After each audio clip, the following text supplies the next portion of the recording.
የጌታችን የኢየሱስ ክርስቶስ ወንጌል ቅዱስ ማርቆስ እንደጻፈው። ምዕራፍ 6 ከዚያም ወጥቶ ወደ ገዛ አገሩ መጣ፣ ደቀ መዛሙርቱም ተከተሉት። ሰንበትም በሆነ ጊዜ በምኵራብ ያስተምር ጀመር። ብዙዎችም ሰምተው ተገረሙና እነዚህን ነገሮች ይህ ከወዴት አገኛቸው? ለዚህ የተሰጠችው ጥበብ ምንድር ናት? በእጁም የሚደረጉ እንደነዚህ ያሉ ተአምራት ምንድር ናቸው? ይህስ ጸራቢው የማርያም ልጅ የያዕቆብም የዮሳም የይሁዳም የስምዖንም ወንድም አይደለምን? እህቶቹስ በዚህ በእኛ ዘንድ አይደሉምን? አሉ። ይሰናከሉበትም ነበር። ኢየሱስም ነቢይ ከገዛ አገሩና ከገዛ ዘመዶቹ ከገዛ ቤቱም በቀር ሳይከበር አይቀርም አላቸው። በዚያም በጥቂቶች ድውዮች ላይ እጁን ጭኖ ከመፈወስ በቀር ተአምር ሊያደርግ ምንም አልቻለም። ስለ አለማመናቸውም ተደነቀ። በመንደሮችም እያስተማረ ይዞር ነበር። 12ቱንም ወደ እርሱ ጠራ፣ ሁለት ሁለቱንም ይልካቸው ጀመር። በርኩሳን መናፍስትም ላይ ሥልጣን ሰጣቸው። ለመንገድም ከበትር በቀር እንጀራም ቢሆን ከረጢትም ቢሆን ማኅለቅም በመቀነታቸው ቢሆን እንዳይይዙ አዘዛቸው። በእግራችሁ ጫማ አድርጉ እንጂ 2 እጀ ጠባብ አትልበሱ አለ። በማናቸውም ስፍራ ወደ ቤት ብትገቡ ከዚያ እስክትወጡ ድረስ በዚያው ተቀመጡ። ከማይቀበሏችሁና ከማይሰሟችሁ ስፍራ ሁሉ ከዚያ ወጥታችሁ ምስክር ይሆንባቸው ዘንድ ከእግራችሁ በታች ያለውን ትቢያ አራግፉ። እውነት እላችኋለሁ ከዚያች ከተማ ይልቅ ለሰዶምና ለገሞራ በፍርድ ቀን ይቀልላቸዋል አላቸው። ወጥተውም ንስሐ እንዲገቡ ሰበኩ። ብዙ አጋንንትንም አወጡ። ብዙ ድውዮችንም ዘይት እየቀቡ ፈወሷቸው። ስሙም ተገልጧልና ንጉሡ ሄሮድስ በሰማ ጊዜ መጥምቁ ዮሐንስ ከሙታን ተነስቷል፣ ስለዚህም ኃይል በርሱ ይደረጋል አለ። ሌሎችም ኤልያስ ነው አሉ። ሌሎችም ከነቢያት እንደ አንዱ ነቢይ ነው አሉ። ሄሮድስ ግን ሰምቶ እኔ ራሱን ያስቆረጥሁት ዮሐንስ ይህ ነው፣ እርሱ ከሙታን ተነስቷል አለ። ሄሮድስ የወንድሙን የፊልጶስን ሚስት ሄሮድያዳን አግብቶ ነበርና በእርሷ ምክንያት ራሱ ልኮ ዮሐንስን አስይዞ በወህኒ አሳስሮት ነበር። ዮሐንስ ሄሮድስን የወንድምህ ሚስት ለአንተ ልትሆን አልተፈቀደም ይለው ነበርና፣ ሄሮድያዳ ግን ተቃውማው ልትገድለው ትፈልግ ነበር፣ አልቻለችም። ሄሮድስ ዮሐንስ ጻድቅና ቅዱስ ሰው እንደሆነ አውቆ ይፈራውና ይጠባበቀው ነበር። እርሱንም ሰምቶ በብዙ ነገር ያመነታ ነበር፣ በደስታም ይሰማው ነበር። ሄሮድስም በተወለደበት ቀን ለመኳንንቱና ለሻለቆቹ ለገሊላም ሹማምንት ግብር ባደረገ ጊዜ ምቹ ቀን ሆነላትና የሄሮድያዳ ልጅ ገብታ ስትዘፍን ሄሮድስንና ከእርሱ ጋር የተቀመጡትን ደስ አሰኘቻቸው። ንጉሡም ብላቴናይቱን የምትወጂውን ሁሉ ለምኝኝ እሰጥሽማለሁ አላት። የመንግሥቴ እኩሌታስ እንኳ ቢሆን የምትለምኚውን ሁሉ እሰጥሻለሁ ብሎ ማለላት። ወጥታም ለእናቷ ምን ልለምነው አለች። እርሷም የመጥምቁን የዮሐንስን ራስ አለች። ወዲያውም ፈጥና ወደ ንጉሡ ገብታ የመጥምቁን የዮሐንስን ራስ በወጭት አሁን ልትሰጠኝ እወዳለሁ ብላ ለመነችው። ንጉሡም እጅግ አዝኖ ስለ መሐላው ከእርሱም ጋር ስለ ተቀመጡት ሊነሳት አልወደደም። ወዲያውም ንጉሡ ባለ ወግ ልኮ ራሱን እንዲያመጣ አዘዘው። ሄዶም በወህኒ ራሱን ቆረጠ። ራሱንም በወጭት አምጥቶ ለብላቴናይቱ ሰጣት።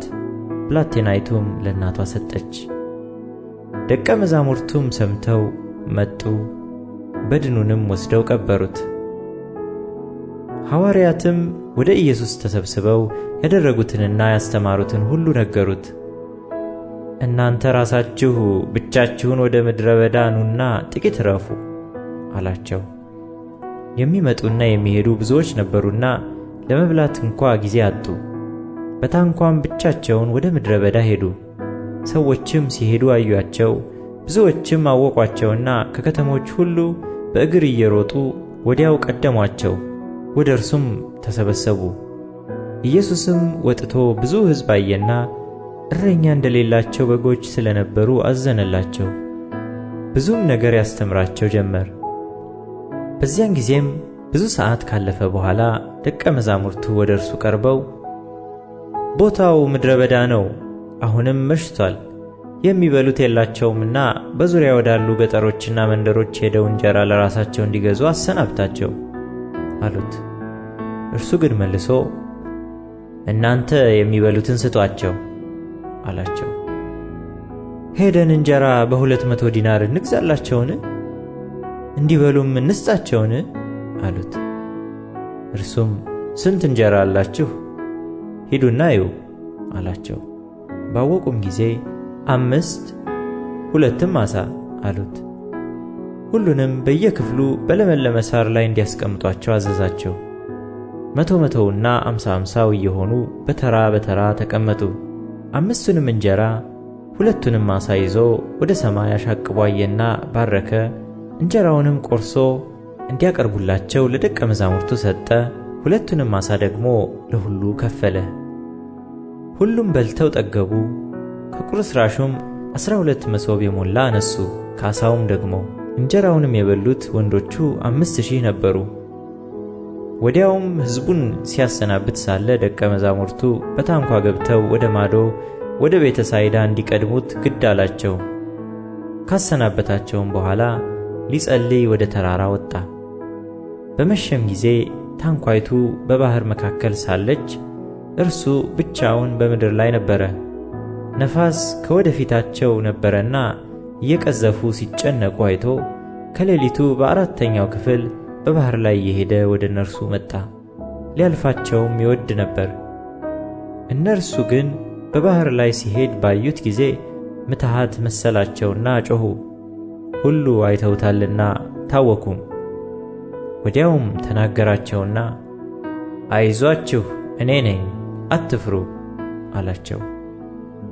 ወደ እነርሱም ወደ ታንኳይቱ ገባ፣ ነፋሱም ተወ። በራሳቸውም ያለ መጠን እጅግ ተገረሙ።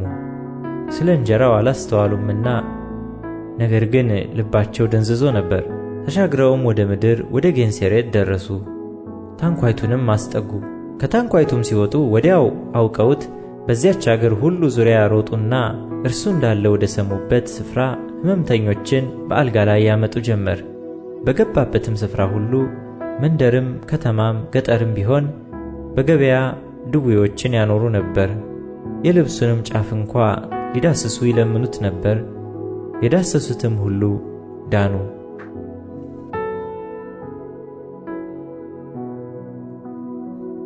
የጌታችን የኢየሱስ ክርስቶስ ወንጌል ቅዱስ ማርቆስ እንደጻፈው። ምዕራፍ 7 ፈሪሳውያንና ከጻፎች ወገን ከኢየሩሳሌም የመጡትም ወደ እርሱ ተሰበሰቡ። ከደቀ መዛሙርቱም አንዳንድ በርኩስ ማለት ባልታጠበ እጅ እንጀራ ሲበሉ አዩ። ፈሪሳውያንና አይሁድም ሁሉ የሽማግሎችን ወግ ሲጠብቁ እጃቸውን ደህና አድርገው ሳይታጠቡ አይበሉምና ከገበያም ተመልሰው ካልታጠቡ አይበሉም። ጽዋንም ማድጋንም የናስ ዕቃንም አልጋንም እንደማጠብ ሌላ ነገር ሊጠብቁት የተቀበሉት ብዙ አለ። ፈሪሳውያንም ጻፎችም ደቀ መዛሙርትህ እንደ ሽማግሌዎች ወግ ስለምን አይሄዱም? ነገር ግን እጃቸውን ሳይታጠቡ እንጀራ ይበላሉ ብለው ጠየቁት። እርሱ ግን እንዲህ አላቸው፣ ኢሳይያስ ስለ እናንተ ስለ ግብዞች ይህ ሕዝብ በከንፈሩ ያከብረኛል፣ ልቡ ግን ከእኔ በጣም የራቀ ነው። የሰውም ሥርዓት የሆነ ትምህርት እያስተማሩ በከንቱ ያመልኩኛል ተብሎ እንደተጻፈ በእውነት ትንቢት ተናገረ። የእግዚአብሔርን ትእዛዝ ትታችሁ ጽዋን ማድጋንም እንደማጠብ የሰውን ወግ ትጠብቃላችሁ። ይህንም የመሰለ ብዙ ሌላ ነገር ታደርጋላችሁ። እንዲህም አላቸው፣ ወጋችሁን ትጠብቁ ዘንድ የእግዚአብሔርን ትእዛዝ እጅግ ንቃችኋል። ሙሴ አባትህንና እናትህን አክብር፣ ደግሞ አባቱን ወይም እናቱን የሰደበ ፈጽሞ ይሙት ብሏልና። እናንተ ግን ትላላችሁ ሰው አባቱን ወይም እናቱን ከኔ የምትጠቀምበት ነገር ሁሉ ቁርባን ማለት መባ ነው ቢል ለአባቱና ለእናቱ ምንም እንኳ ሊያደርግ ወደፊት አትፈቅዱለትም። ባስተላለፋችሁትም ወግ የእግዚአብሔርን ቃል ትሽራላችሁ። እንደዚሁም ይህን የሚመስል ብዙ ነገር ታደርጋላችሁ። ደግሞም ሕዝቡን ጠርቶ ሁላችሁ እኔን ስሙ አስተውሉም። ከሰው የሚወጡት ሰውን የሚያረክሱ ናቸው እንጂ ከሰው ውጪ የሚገባውስ ሊያረክሰው የሚችል ምንም የለም። የሚሰማ ጆሮ ያለው ቢኖር ይስማ አላቸው። ከሕዝቡ ዘንድ ወደ ቤት ከገባ በኋላ ደቀ መዛሙርቱ ምሳሌውን ጠየቁት። እርሱም እናንተ ደግሞ እንደዚህ የማታስተውሉ ናችሁን? ከውጭ ወደ ሰው የሚገባ ሊያረክሰው ምንም እንዳይችል አትመለከቱምን? ወደ ሆድ ገብቶ ወደ እዳሪ ይወጣል እንጂ ወደ ልብ አይገባምና መብልን ሁሉ እያጠራ አላቸው። እርሱም አለ ከሰው የሚወጣው ሰውን የሚያረክስ ያ ነው።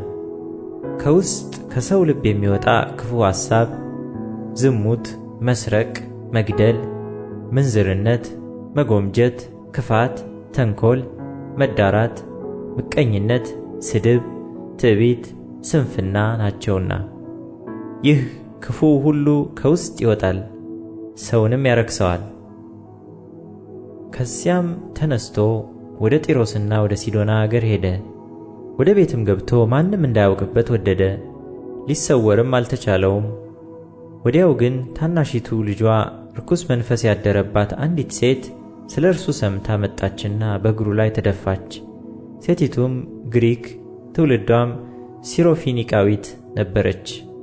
ከልጇ ጋኔን ያወጣላት ዘንድ ለመነችው። ኢየሱስ ግን ልጆቹ በፊት ይጠግቡ ዘንድ ተይ፣ የልጆቹን እንጀራ ይዞ ለቡችሎች መጣል አይገባምና አላት። እርሷም መልሳ አዎን ጌታ ሆይ፣ ቡችሎች እንኳን ከማዕድ በታች ሆነው የልጆችን ፍርፋሪ ይበላሉ አለችው።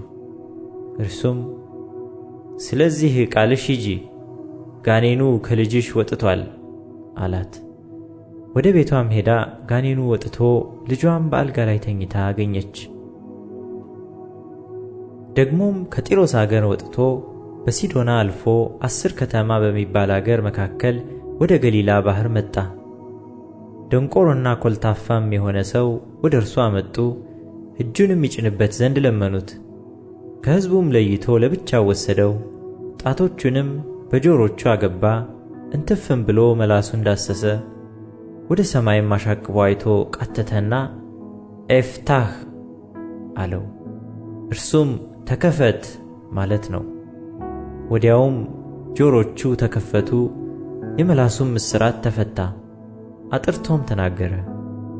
ለማንም አትንገሩ ብሎ አዘዛቸው። እነርሱ ግን ባዘዛቸው መጠን ይልቅ እጅግ አወሩት። ያለ መጠንም ተገረሙና ሁሉን ደህና አድርጓል፣ ደንቆሮችም እንዲሰሙ ዲዳዎችም እንዲናገሩ ያደርጋል አሉ።